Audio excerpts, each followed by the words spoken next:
Day 29, Sunday, November 20th. Genesis 32. Genesis 32 1-32 NKJV. So Jacob went on his way, and the angels of God met him. When Jacob saw them, he said, "This is God's camp."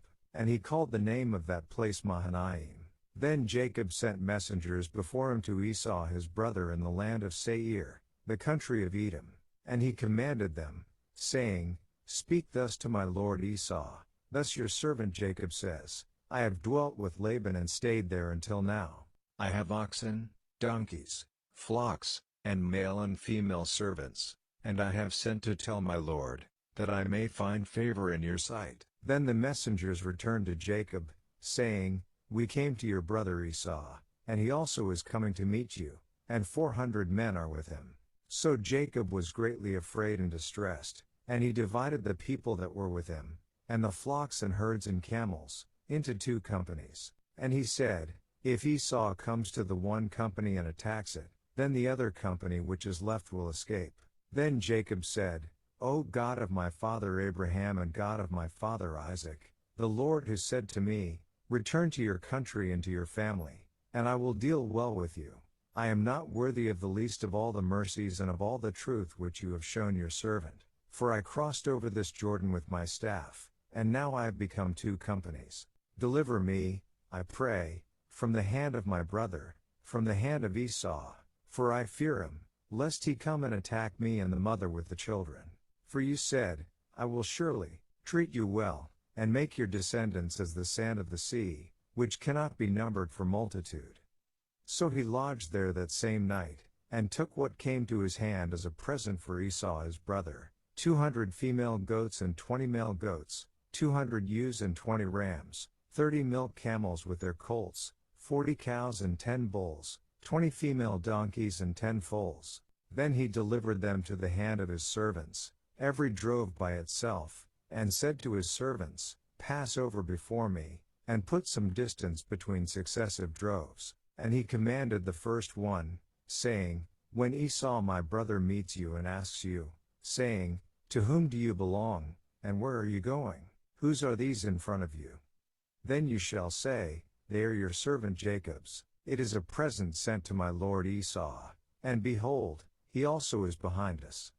So he commanded the second, the third, and all who followed the droves, saying, "In this manner you shall speak to Esau when you find him, and also say, 'Behold, your servant Jacob is behind us.'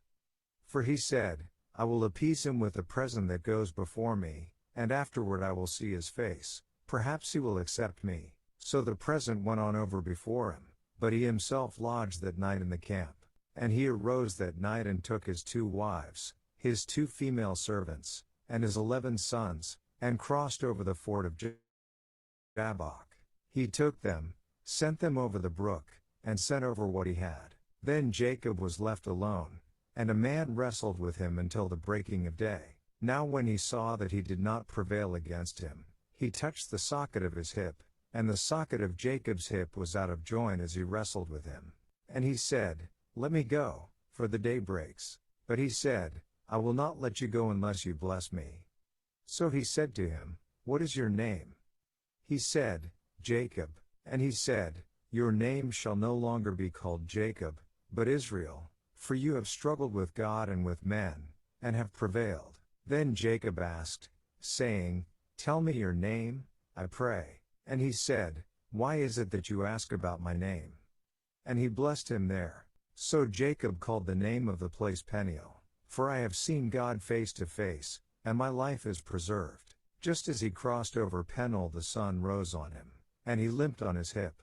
Therefore to this day the children of Israel do not eat the muscle that shrank, which is on the hip socket, because he touched the socket of Jacob's hip in the muscle that shrank. Daily Deep Dive. Verse 1. In our study of Genesis we've already encountered angels. The Old Testament Hebrew word for angel is malach, and like its New Testament counterpart, Greek, agolos, it means messenger or representative. These words, at, malach or nt, agolos, can be applied to physical people or spirit beings. When applied to men, the Bible Translators typically translate the word messenger and, when a spirit being is the context, they typically translate it, angel, taken from the Greek agelos. Sometimes, by context, we understand that this messenger of the Lord or God is no ordinary messenger/angel but is actually the pre-incarnate Jesus Christ, who was known as the Word, a title meaning he was in the role of God's spokesman. Here are some examples where the angel of the Lord was the Word, pre-incarnate Jesus Christ. Genesis 16:10-13, Genesis 22:11-12, Exodus 3:2-6, Judges 13:3-22. And here are some examples where the angel of God was also the Word. Exodus 14:19, Exo 23:20. Verse 2, he calls this place Mahanaim, meaning double camp or two camps, because he understood that both his family and spirit messengers, angels, were there. The name of this place will be used another 12 times in the Old Testament. Verse 3, here in this verse, as well as in verse 6, we again see the word Malach, angel, but both of these verses it's left as messengers, meaning the translators believe these to be physical messengers, not spirit messengers. I think this is likely correct, as I'm not sure that Jacob would have had the authority to send spiritual messengers to Esau on his behalf, but I wanted to point this out nonetheless. Verses 9-12, Jacob is afraid and knows the right thing to do. He prays. In this prayer, he shows humility, recognizes where his blessings come from, asks for God's deliverance and reminds God of his promises to him. Verses 13-21, Jacob not only prays for God's help, he then does his part to try to soften Esau's heart toward him. The UCG reading program states the following about Jacob: meeting Esau was a fearsome prospect. Jacob knew his elder brother to be an impetuous man who acted first and thought later. Would his rash nature explode in wrath? Would Esau avenge himself by slaughtering Jacob and all he had? If Esau still entertained thoughts of vengeance, Jacob would attempt to appease him with gifts, perhaps showing deference and humility before Esau, addressing him as Lord and sending him presents, would turn Esau's wrath away. Jacob sent out messengers to respectfully inform Esau of his approach. The messengers returned and told Jacob that Esau was coming with 400 men. Jacob prepared for the worst, dividing his family and possessions into troops to send out one after the other with himself at the forefront.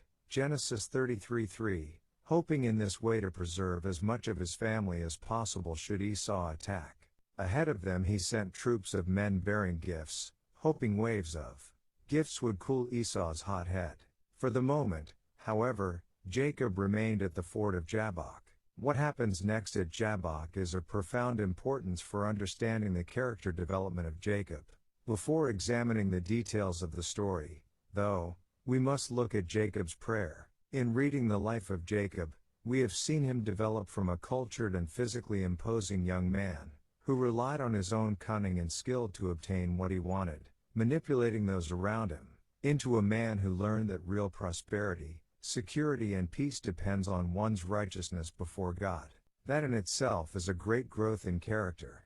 But by the time Jacob arrives in Jabbok after years of service for Laban's flocks, he has made a quantum leap in character growth. The prayer in verses 9-12 shows that Jacob had now come to see that even complete righteousness before God does not entitle one to God's goodness. I am not worthy of the least of all the steadfast love and all the faithfulness that you have shown to your servant, he confessed. Verse 10, New Revised Standard Version.